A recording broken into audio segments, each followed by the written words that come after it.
Bonjour à toutes et à tous. Aujourd'hui, on plonge dans les derniers résultats de Marsa Maroc, l'opérateur portuaire marocain. Et vous allez voir, les chiffres sont assez parlants. On commence tout de suite avec le premier. Voilà le premier chiffre qui frappe, plus 8%. C'est la croissance du trafic total que le groupe a géré sur les 9 premiers mois de 2025. C'est une performance vraiment solide qui montre qu'il y a une vraie dynamique en place.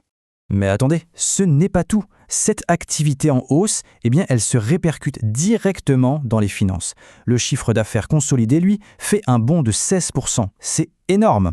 Alors comment est-ce qu'ils ont réussi ce coup double? C'est ce qu'on va voir ensemble. Pour y voir plus clair, voici notre feuille de route. On va commencer par un tour d'horizon de cette croissance. Puis, on va creuser pour voir ce qui a vraiment tiré les chiffres vers le haut. Ensuite, on parlera argent avec le bilan financier. On regardera aussi comment l'entreprise prépare le futur avec ses investissements. Et pour finir, on s'arrêtera sur un partenariat stratégique qui pourrait bien tout changer. Allez, on commence. Première partie, la vue d'ensemble.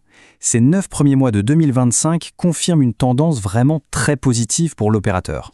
Le volume total, c'est plus de 50 millions de tonnes. C'est un chiffre colossal. Mais le point le plus important, ce n'est pas juste le volume. C'est que cette croissance vient de partout, de tous les segments d'activité du groupe. Et ça, c'est un excellent signe de bonne santé et de diversification. Bon, maintenant qu'on a la vue d'ensemble, on va zoomer un peu. D'où vient exactement cette croissance de 8%? Quels sont les secteurs qui ont vraiment carburé? C'est notre deuxième partie. Alors, voilà un peu la répartition du gâteau. Les conteneurs, c'est clairement le plus gros morceau, avec 2,27 millions d'unités. Juste après, on a les vracs solides et divers. 17 millions de tonnes, ce n'est pas rien.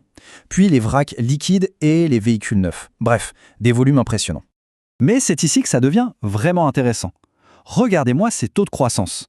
Le trafic de véhicules neufs a littéralement explosé, plus 55%. Les conteneurs, qui sont le cœur de métier, affichent une très belle progression de 8%. Et les vracs liquides suivent bien aussi, avec plus 6%. Faisons un petit focus sur les conteneurs, parce que c'est vraiment le nerf de la guerre. Ce qui est notable, c'est que la croissance est portée par le trafic national, l'import-export, qui progresse de 9%. En clair, c'est un bon baromètre de la santé de l'économie marocaine. Et alors comment expliquer ce chiffre un peu fou de plus 55% pour les véhicules? En fait, il y a deux raisons. La première, c'est une envolée des importations, plus 30%, signe que le marché de l'automobile se porte bien. La deuxième, c'est un nouveau trafic de transbordement, c'est-à-dire des voitures qui transitent par le port, qui a rajouté plus de 17 000 unités d'un coup. Bon, on a vu l'activité sur les quais, les containers, les tonnes. Maintenant, passons aux chiffres, aux finances. Est-ce que tout ce mouvement se traduit par de bons résultats? La réponse est un grand oui. Le chiffre d'affaires grimpe à 4,3 milliards de dirhams. C'est cette fameuse hausse de 16% qu'on a vue au début. C'est assez mécanique, plus de trafic traité, plus de revenus. C'est logique. Attention, un chiffre un peu technique, mais très important, la dette nette. Ici, elle est négative. Et un chiffre négatif, en finance, c'est une excellente nouvelle. Ça veut tout simplement dire que l'entreprise a plus de cash en banque qu'elle n'a de dette. Et ce qui est encore plus fort, c'est que cet excédent de trésorerie a augmenté en un an. Bref, l'entreprise est sur des bases financières très solides. Et justement, quand on a une bonne santé financière, qu'est-ce qu'on peut faire? On peut investir. Et c'est exactement ce que fait Marsa Maroc. On passe à notre quatrième partie, les investissements pour l'avenir. Accrochez-vous bien, le montant des investissements, 1 783 millions de dirhams, rien que sur les 9 premiers mois de l'année. Pour donner une idée, c'est une augmentation de 355% par rapport à l'année dernière. C'est ce qu'on appelle mettre le paquet pour préparer le futur. Et cet argent, il va où? Dans du très concret. D'abord, dans du matériel de pointe. 18 nouveaux portiques géants, 50 nouvelles grues. Mais surtout, dans les infrastructures.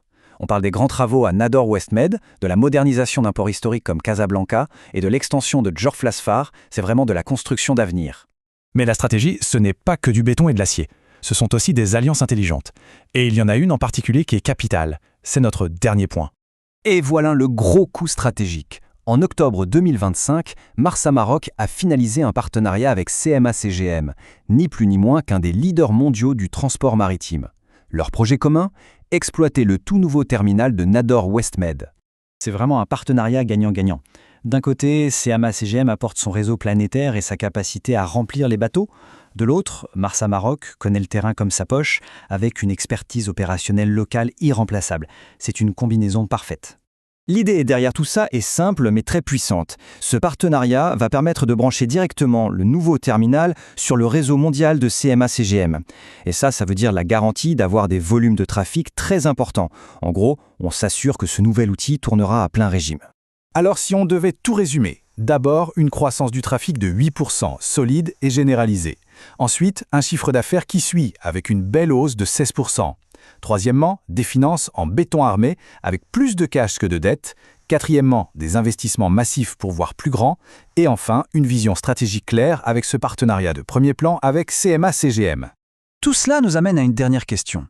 Quand on met bout à bout les investissements colossaux dans les infrastructures et cette alliance avec un acteur global, est-ce que Marsa Maroc est simplement en train de gérer ses ports ou bien est-elle en train de positionner le Maroc comme une nouvelle porte d'entrée incontournable pour le commerce mondial? La question est posée. Merci d'avoir suivi ce décryptage.